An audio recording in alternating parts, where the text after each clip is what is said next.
ঠাকুর অনুকূলচন্দ্র স্বয়ং বললেন যে আমার তো মনে হয় যে মানুষ যে দশায় জন্মায় তেমন দশাতেই মারা যায়।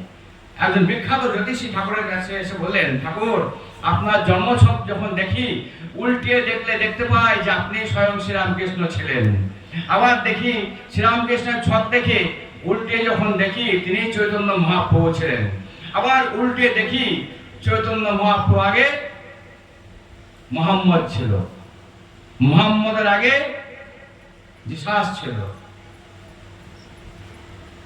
জিসাসের আগে বুদ্ধ ছিল, বুদ্ধের আগে শ্রীকৃষ্ণ ছিল, শ্রীকৃষ্ণের আগে শ্রীরামচন্দ্র ছিল। ঠিক এমনতর ভাবে প্রত্যেকটা প্রাণী, প্রত্যেকটা মানুষের যার যেমন ভাব তেমন ভাবে সে গ্রহ প্রাপ্তি হয়েছে। ঠাকুর বললে একমাত্র এই গ্রহের যে ভেদ তা কাটতে পারে কেমন করে? যদি আপনার মগজটা দিনরাত সব সময় ইষ্ট ধান্দায় ব্যস্ত থাকে। তাই ঠাকুর বললো কি বলতো? ইষ্ট ধান্দায় বলি না, তবুও চাষ বিদের দয়া মতের ছন্দ বসি না। লাখো ধান্দায় মনটি ব্যস্ত, ইষ্ট ধান্দায় বলি না, তবুও চাষ বিধির দয়া মতের ছন্দ বুঝলি না। আর কি বললো? এই ইষ্ট ধান্দা করতে করতে ইষ্টের প্রতি একটা অমোঘ টানের সৃষ্টি হয়, তাকে ছাড়া যেন ভালো লাগছে না। সারাদিন ঠাকুরকে একটু মনে করেনি, ছি ছি ছি ছি, তার মুখটা একটু ভাবলাম না, তাকে প্রণাম না করে ভাতের গাছটা মুখে তুলে নিলাম। পরিবারের মা বাবা সন্তান ভাইপো ভাইজির কথা ভাবতে ভাবতে ঠাকুর বলল একবার যেন আমার মুখটাও মনে পড়ে। এতে কি হয়?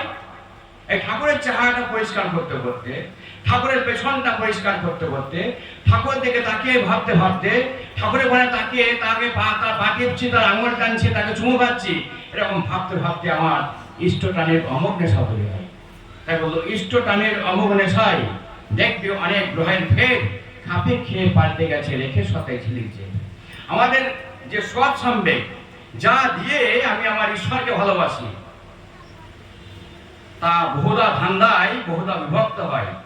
কিন্তু ইষ্ট ধান্দায় কি হয়? ইষ্টের যে সৎ সম্বেগ, ঈশ্বরের যে অন্তরস্থ সম্পদ, তার সঙ্গে আমার অন্তরস্থ সম্পদে একটা মেলামেশা হয়।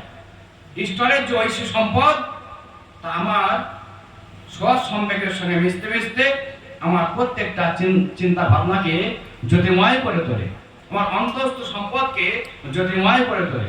অর্থাৎ আমার গুরুর যে ঐশী দীপনা, তাতে আমি সংবৃদ্ধ হই। আর গ্রহের বিরুদ্ধে, যে খারাপ গ্রহ, তার বিরুদ্ধে লড়ার মতো ক্ষমতা তৈরি হয়। তখন হসপিটালে 100 দিন ভেন্টিলেশনে থাকলেও কিন্তু সে বেঁচে উঠতে পারে। তাই বিশেষ কৃপা পেতে গেলে বিশেষ করণীয় চাই। কি বিশেষ করণীয়? একমাত্র তাকে ভালোবেসে ফেলা, ভয় না করা। আজকে হিন্দুদের বেশিরভাগ মানুষ ভয়ে ঠাকুরকে ভালোবাসে, ভয়ে খেকমাতরায় যায়, ভয়ে কালীর পুজো দেয়, ভয়ে ঘরের কাছে যায়। কেন ভাই? যে আমার সৃষ্টিকর্তা, সে আমাকে পাঠিয়েছে তো হিসাব করে। এত সুন্দর চোখ দিয়েছে, এত সুন্দর নাক দিয়েছে, এত সুন্দর ঠোঁট দিয়েছে, এত সুন্দর দাঁত দিয়ে হাসছে দাঁত বের করে, এত সুন্দর পা, সব কিছু দিল, বুক দিল, নিচ দিল, উপর দিল, সব দিল। এত ভয় কেন?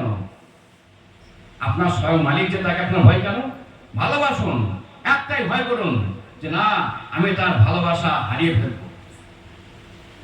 বেচলন হলে আমি আমার ঈশ্বরের ভালোবাসা হারিয়ে ফেলবো। তাই তাকে মনে মনেও চুমু খাবো,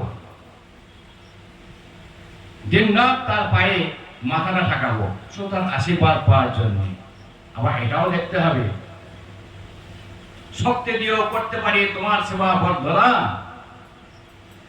তারপর শক্তি দিয়েও করতে পারি তোমার সেবা বর্ধনা।